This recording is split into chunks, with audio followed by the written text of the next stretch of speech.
Друзья, приветствую вас на канале Rustories. С вами снова Андрей, и мы продолжаем изучать русский язык по коротким увлекательным рассказам. Сегодня я прочитаю вам историю возникновения знаменитого американского обувного бренда. Итак, поехали. Натан Шварц родился в 1902 году в Одессе. В преддверии Первой мировой войны его родители эмигрировали в США и поселились в Бостоне. Отец, дед и прадед Натана были сапожниками, и самому Натану ничего не оставалось, как продолжать семейное дело. В 1918 году он стал подмастерьем в крохотной обувной мастерской. Краил кожу, вырезал подметки и шил обувь. История компании Timberland начинается в 1952 году.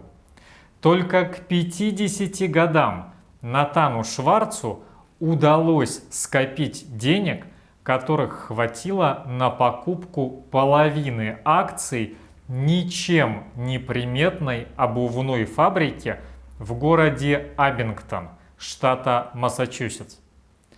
Через 3 года он выкупил ее целиком и вместе с сыновьями еще 10 лет производил обувь, не надеясь не только прославиться, но и серьезно разбогатеть. Ситуация изменилась коренным образом, когда для бренда Timberland была придумана технология бесшовного соединения резиновой подошвы с кожаным верхом обуви при помощи специального пресса. Это изобретение сделало ботинки Шварца водонепроницаемыми. А в 1973 году появились первые гарантированно непромокаемые кожаные желтые ботинки бренда Timberland. Логотипом бренда стало изображение американского дуба. Мне было тогда лет 10, вспоминает Джеффри Шварц, нынешний владелец бренда Timberland и внук Натана. Мой отец все время пропадал на фабрике, и в доме постоянно шли разговоры про то, как же сделать ботинки непромокаемыми, как выделать кожу, о том, что хлопковые нитки не подходят, нужны нейлоновые, что швы должны быть эластичными, но прочными, поэтому их надо сделать тройными. О том, что клепки, куда вставляются шнурки, должны быть металлическими, но не железными, чтобы они не заржавели от воды. И вот, наконец, настал тот исторический момент, когда отец принес домой эти первые ботинки Timberland. И тут мой брат воскликнул: «Я ни за что такие не надену. Они же желтые!» Решая насущные производственные проблемы, никто даже не подумал о цвете. Как бы там ни было, но именно благодаря этому цветовому решению ботинки Timberland стали экспонатом Лондонского музея дизайна. Ярко-желтый цвет стал удачным маркетинговым ходом и визитной карточкой бренда. На светлой коже было удобно демонстрировать преимущество товара.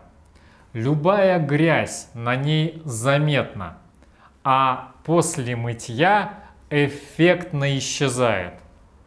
Правда, придумал такую стратегию продвижения бренда человек не из династии Шварца.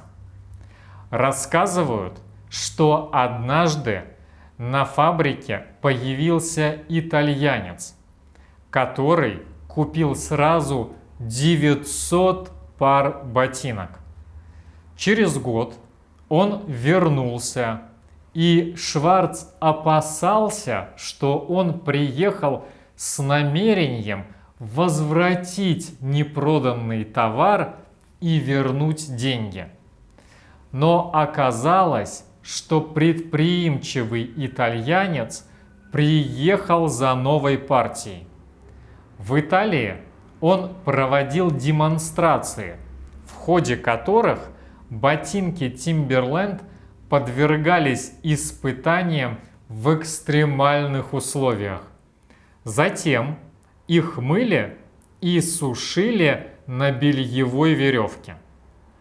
Благодаря компании, если вы любите Timberland, относитесь к ним как можно хуже, бренд стал популярным сначала в Италии, а потом и во всем мире.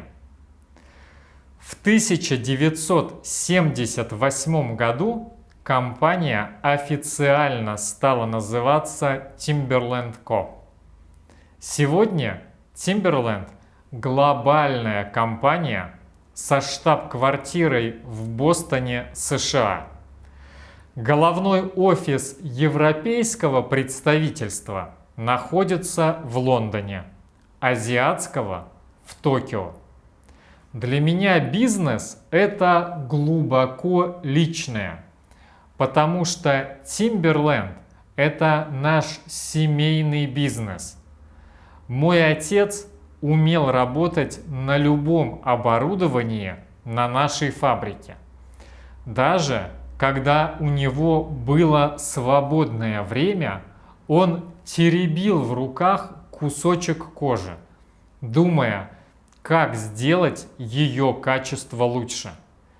Поэтому можно смело сказать, что в наше дело вложена душа, говорит Джеффри Шварц. Вот такая история, друзья. А придаете ли вы значение брендам, когда покупаете какие-то вещи? Важна ли для вас история марки или легенды, которые ее окружают? Или, может быть, вы ориентируетесь исключительно на качество товара и его стоимость? Буду рад узнать ваше мнение в комментариях. А у меня на сегодня все. Спасибо, что смотрели этот выпуск. Огромной вам удачи и пока!